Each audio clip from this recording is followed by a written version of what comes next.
अस्सलाम वालेकुम dear student. आज जो हम पढ़ेंगे एसेक्सुअल रिप्रोडक्शन का अगला मेथड जिसका नाम है स्पोर फॉर्मेशन इन राइजोपस।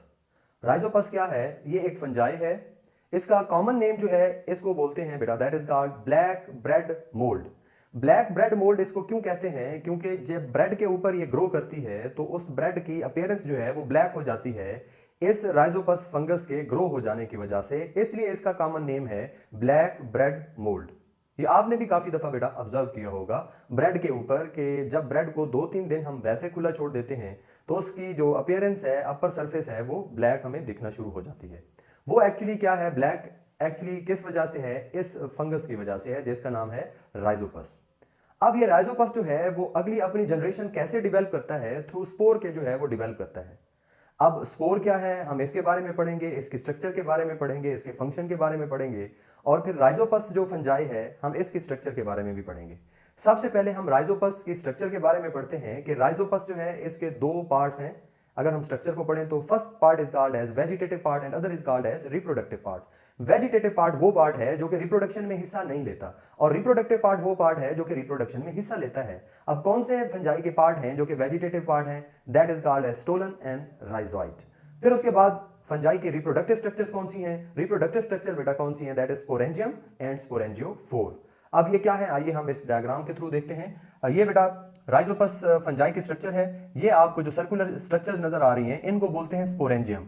कोई आपसे कहे कि व्हाट इज स्पोरेंजियम, तो आपने कहना है कि ये एक सैक लाइक स्ट्रक्चर है विच कंटेन स्पोर्स, जिसके अंदर क्या होते हैं? स्पोर्स होते हैं। या यूं भी कह सकते हैं कि sac like structures which contain haploid structure. तो हैप्लॉइड स्ट्रक्चर्स कौन सी होते हैं? वो भी स्पोर्स होते हैं। फिर उसके बाद ये स्पोर्स को, स्पोरेंजियम को एक डंडी जो है वो क्या कर रही है? उठाए हुए है। उस डंडी को क्या बोलते हैं? स्पोरेंजियोफोर। ये स्पोरेंजियोफोर भी क्या है? रिप्रोडक्टिव स्ट्रक्चर है। स्पोरेंजियम भी रिप्रोडक्टिव स्ट्रक्चर है और इसके अंदर डिवेल्प होने वाले स्पोर्स जो है वो भी क्या है? रिप्रोडक्टिव स्ट्रक्चर्स हैं। आइए हम अब वेजिटेटिव स्ट्रक्चर्स को पढ़ते हैं। ये जो आपको स्ट्रक्चर नजर आ रही हैं, they stolon and rhizoid, these are vegetative structure. Vegetative structures क्या होती हैं? वो रिप्रोडक्शन में हिस्सा नहीं लेती हैं। ये स्टोलन रिप्रोडक्शन में हिस्सा नहीं लेता, राइजाइड भी नहीं लेता। तो स्टोलन क्या है? एक्चुअली ये एक मॉडिफाइड स्टेम है, स्टेम की तरह है जो कि हॉरिजेंटली ग्रो करती जाती है। अगर ये राइजोपस ब्रेड के ऊपर जो है वो ग्रो कर रहा है तो स्टोलन जो है उसके एरिया को इंक्रीज करने में, हॉरिजेंटली ग्रो करके उसके एरिया को इंक्रीज करने में हेल्प करती है क्योंकि ये हॉरिजेंटली ग्रो करती है। राइजाइड जो है उस ब्रेड के ऊपर क्या करेगा? अंदर की तरफ पेनिट्रेट करेगा और उससे न्यूट्रिएंट्स जो है ब्रेड के अंदर जो है वो एब्जॉर्ब करके खुद जो है वो अपनी ग्रोथ करना स्टार्ट कर देगा। राइजाइड न्यूट्रिएंट्स को एब्जॉर्ब करने में हेल्प करते हैं क्योंकि ये रूट की तरह के स्ट्रक्चर्स हैं, एक्चुअली रूट्स नहीं है, इसलिए इसको राइजाइड बोलते हैं। स्टोलन जो है वो ये स्टेम की तरह है जो हॉरिजेंटली ग्रो करती है। ये बेटा क्या है? These are vegetative structure.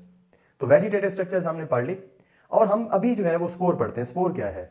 अगर हम ये देखें कि ये स्पोर है, इसके सराउंडिंग में ये क्या मौजूद है बेटा? सेल वॉल है और ये क्या? न्यूक्लियस है। इस न्यूक्लियस के अंदर जो क्रोमोसोम की तादाद होती है वो हाफ होती है, हैप्लॉइड होते हैं। तो आपको ये माइंड में रखना है कि स्पोर्स हैप्लॉइड होते हैं, इसके इर्द गिर्द क्या होती है? सेल वॉल होती है। जैसे ही ये किसी सूटेबल प्लेस पर गिरेंगे, स्पोर सूटेबल प्लेस क्या है? ऐसी जगह जहां पे न्यूट्रिएंट्स, जहां पे वाटर और ऑक्सीजन जो है वो प्रेजेंट होगी, वो इस स्पोर के लिए सूटेबल प्लेस होगी। तो ये वहां पे दोबारा से ग्रो करेंगे और न्यूट्रिएंट्स वहां से एब्जॉर्ब करेंगे बेटा। अब अगली बात है कि स्पोरेंजियम से ये रिलीज कैसे होते हैं? कि स्पोरेंजियम जब ये मैच्योर हो जाते हैं, उसके अंदर मौजूद जो स्पोर्स हैं वो भी मैच्योर हो जाते हैं, तो ये स्पोरेंजियम की वॉल बस्ट होती है, स्पोर्स गिरते हैं। जब इनको सूटेबल प्लेस मिलती है तो ये वहां पे दोबारा से ग्रो कर आते हैं। अगर वो ब्रेड पे गिर रहे हैं तो ब्रेड के ऊपर दोबारा से ये राइजोपस ग्रो कर जाएंगे। राइजोपस जब मुकम्मल डिवेल्प हो जाएगा तो फिर उसमें स्पोर्स बनेंगे, फिर वो स्पोर्स बस्ट होंगे और फिर ब्रेड पे गिरेंगे और फिर उस ब्रेड से न्यूट्रिएंट्स लेते हुए फिर ये ग्रो कर जाएंगे और इसी तरह पूरी ब्रेड को जो है वो मुकम्मल ये ब्लैक शेप में चेंज कर देंगे। तो ये ब्लैक कलर इंडिकेशन है कि ये राइजोपस जो है वो ग्रो हो रहा है।